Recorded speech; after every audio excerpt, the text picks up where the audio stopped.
जिन पर जिंदगी बचाने की जिम्मेदारी है, ये देश उनका आभारी है। नमस्कार, आप देख रहे हैं न्यूज 18 राजस्थान। आपके साथ मैं हूं स्वप्निल। आज नेशनल डॉक्टर्स डे है। न्यूज 18 सबसे पहले डॉक्टर विधान चंद्र रॉय को नमन करता है। पिछले लॉकडाउन से लेकर इस लॉकडाउन तक, उसके बाद भी, आज भी और आने वाले कुछ दिनों तक हम या तो घरों में रहे या कम ही निकले, लेकिन डॉक्टर्स दिन रात अस्पतालों में रहे, अपनी अपनी ड्यूटी निभाते रहे। वो भी डट कर। इमेजिन कीजिए, पीपीई किट में पूरे ड्यूटी टाइम रहना, पसीने से लथपथ होकर दिन भर ड्यूटी करना किसी अग्निपथ से कम नहीं होता। डॉक्टर्स ने कोरोना महामारी के खिलाफ लड़ाई में बेहद अहम भूमिका निभाई है। मरीजों की सेवा करते हुए कई डॉक्टर्स ने अपनी जान भी गंवा दी। हम उनको भी आज श्रद्धांजलि अर्पित करते हैं। इस साल नेशनल डॉक्टर्स डे की थीम कोरोना वायरस से जोड़कर रखी गई है, बिल्डिंग फेयरर हेल्दियर वर्ल्ड। लेकिन देश में डॉक्टर्स की तादाद हमारी सेहत को दुरुस्त रखने के लिए पर्याप्त नहीं है। अभी जनसंख्या के मुकाबले हेल्थ का बुनियादी ढांचा कमजोर है। डॉक्टर्स के आगे भी बहुत सी चुनौतियां हैं। वो इन चुनौतियों से जूझ रहे हैं, लड़ रहे हैं, डट कर लड़ रहे हैं, फिर भी हर हाल में मानवता के काम में लगे हुए हैं।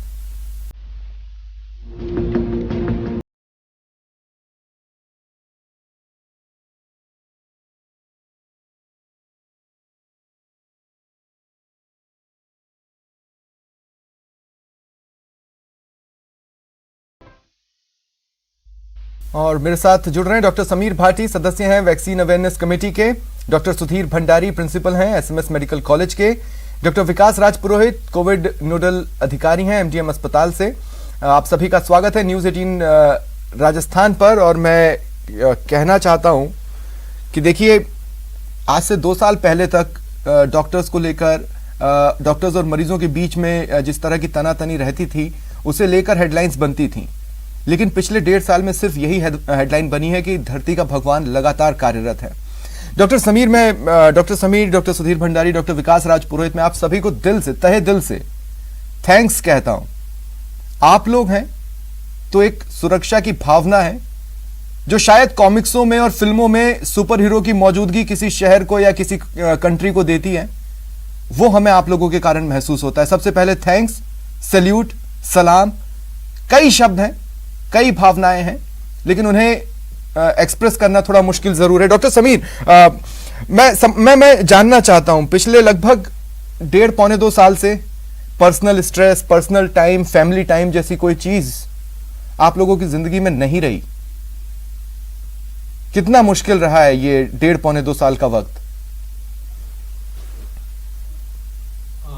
इसमें एक्चुअली हमने जिस तरह से देखा कि कैसे कैसे फेजेस के अंदर चेंज हुआ।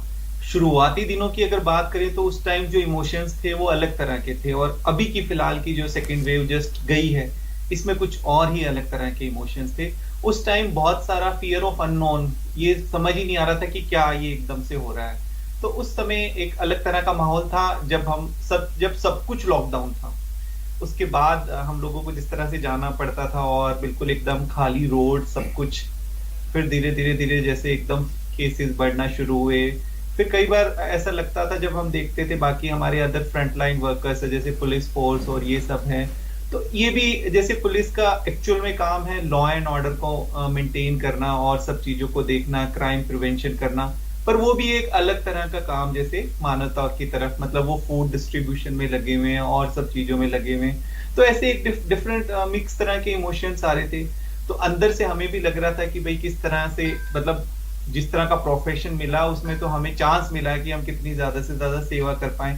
तो शुरुआत। लेकिन डॉक्टर समीर, देखिए, आपने जैसे फ्रंटलाइन वॉरियर्स की बात की, मैं कहना चाहता हूं कि उन सभी ने अपने लिए मी टाइम निकाला, कैसे भी खोज लिया। मान लीजिए बर्थडे है तो कोतवाली में ही एक केक मंगाकर बर्थडे मना लिया गया। शादी की बात है तो थाने के आसपास ही, ड्यूटी के बीच में ही शादियां कर ली। लेकिन ऐसा कुछ मैंने डॉक्टर्स के साथ नहीं देखा। मुझे सबसे ज्यादा दुख कब पहुंचा, जब आज से कुछ दिनों पहले मुंबई की एक डॉक्टर तृप्ति का रोने का वीडियो वायरल हुआ, और उसके बाद मैं अंदर तक हिल गया। मुझे ये लगा कि स्ट्रेस तो बढ़ता जा रहा है, खासकर इसलिए भी क्योंकि मरीज अपनी बेवकूफियों की वजह से भी आप पर भार बढ़ा रहे हैं।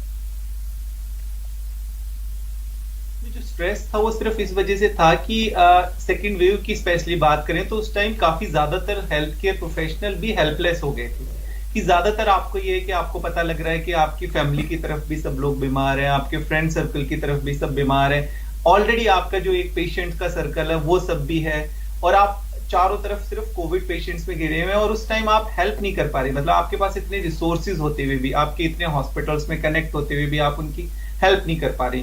तो वो वाला स्ट्रेस था। काम को लेके स्ट्रेस नहीं होता, क्योंकि काम करने की तो आदत ही है, वो काम तो रूटीन में होता ही है एक्चुअल में, तो उसको लेके नहीं था। ये एक डिफरेंट तरह का स्ट्रेस था, डिफरेंट तरह के इमोशंस थे कि होते हुए भी सब चीजें और हम किसी की हेल्प नहीं कर पा रहे। अब देखिए हमारा जो समाज है, मैंने कई बार इस बात को कहा है कि फिल्मों में जो देखता है सच मान लेता है। एक फिल्म आई मुन्ना भाई MBBS, उसमें हमने एक कॉलेज के डीन को ये कहते सुना कि इमोशंस में मत बहो, नहीं तो हाथ कांपेंगे और ऑपरेशन नहीं कर पाओगे। लेकिन डॉक्टर तृप्ति को देखकर कई लोगों को झटका लगा, अच्छा डॉक्टर्स में भी इमोशंस होते हैं क्या? उनमें इमोशंस होते हैं। और हमने देखा, मैं एक और पॉइंट बताना चाहता हूं डॉक्टर सुधीर भंडारी, आप इस बात को बहुत अच्छे से समझ पाएंगे। कई रेसिडेंट्स हैं, कई ऐसे डॉक्टर्स हैं, जैसे मैं अपनी कह लूं, अगर मैं एक साल में अपने फैमिली के पास न जाऊं, उनसे न मिलूं, तो मैं वो साल नहीं गुजार सकता। मेरे लिए वो गुजारना नामुमकिन हो जाता है। लेकिन मैं ये जानता हूं कि कई ऐसे डॉक्टर्स हैं जो अपने पेरेंट्स के पास, अपनी फैमिली के पास 1.5-2 साल से नहीं जा पाए हैं। मतलब कोई स्ट्रेस बस्टर नहीं है।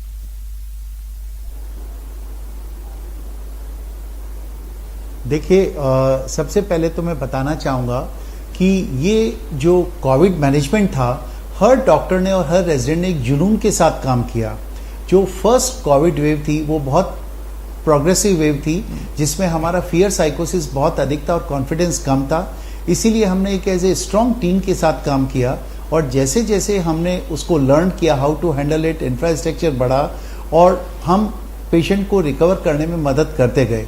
तो डेफिनेटली हम काफ़ी स्ट्रेस के साथ हमने पेशेंट का अटेंड किया, जिसमें एज ए स्ट्रॉन्ग टीम, चूंकि सीनियर से लेके जूनियर तक सभी साथ करते थे, तो obviously because of the complete dedication और जुनून जिसके साथ हमने पेशेंट को ट्रीट किया, बहुत लोगों को घर जाने का मौका नहीं मिला। अधिकतर आवर्स वो हॉस्पिटल में स्पेंड करते थे, बट एक दूसरे को साथ देख के, एक दूसरे की टीम स्पिरिट देख के, एक दूसरे का सपोर्ट देख के वो काफ़ी कंसोल्ड फील करते थे। तो आपने जो बताया ये सही है कि रेजिडेंट्स, जूनियर डॉक्टर और कई फैकल्टी कई दिनों और हफ्तों तक घर नहीं जा पाई, परिवार से दूर रही, बच्चों से दूर रही, बट एक जो पैशन उनका था कि इस unknown aggressive first Covid wave को टाइड ओवर करना है, और सेकेंड वेव जो कि बहुत ज़्यादा एग्रेसिव थी और उस समय हमारा कॉन्फिडेंस भी बहुत बिल्डअप हो गया था, तो उस समय नंबर ऑफ केसेस को कम करना था, सफरिंग को कम करना था।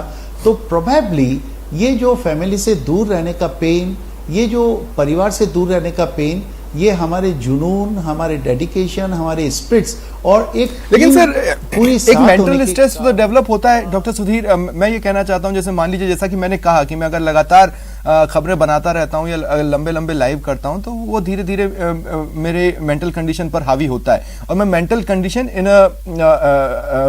मेडिकल टर्म बोल रहा हूँ, न कि मैं किसी और चीज को लेकर बोल रहा हूँ। मैं ये कह रहा हूँ कि क्या आपको ये महसूस नहीं होता कि आप लोगों के ऊपर सच में इतना ज्यादा वजन रहा, इतना ज्यादा भार रहा इस कोरोना के खिलाफ जंग में, कि जब ये सब खत्म होगा तो हर कोई एक लंबी छुट्टी पर जाना चाहेगा, गोवा बीच या कुल्लू मनाली या कहीं भी, और कुछ हो सकता है साइकोलॉजिकल सेशंस की जरूरत पड़ती हो आप लोगों को बीच बीच में? देखिए, आप बिल्कुल सही कह रहे हैं। एक तो फियर ऑफ कोविड, एक जितना डेथ और हम सफरिंग देखते थे उसका फियर और स्ट्रेस, और एक राउंड द क्लॉक वर्किंग का स्ट्रेस, सभी तरह का स्ट्रेस डॉक्टर्स, रेजिडेंट के दिमाग में था। लेकिन हमने बहुत एक ओपन सिस्टम कर रखा था। हर रेजिडेंट डॉक्टर को वीकेंड के ऊपर उनको फ्रीडम मिलता था कि वो रिलैक्स कर सके। हम लोगों ने उनके लिए best of the hotels book किया।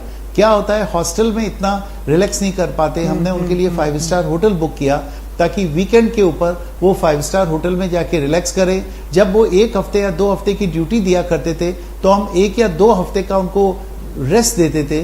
तीसरा, हमने एक इतना ओपन सिस्टम कर रखा है कि किसी को भी घर पे उसकी जरूरत हो, किसी को भी फैमिली में उसकी रिक्वायरमेंट हो, किसी की पर्सनल इश्यूज हो, पर्सनल तबीयत ठीक नहीं हो, अगर उसको स्ट्रेस ज़्यादा हो गया है, he is free to leave from duty, वो इन्फॉर्म करके फ्री हो सकता है।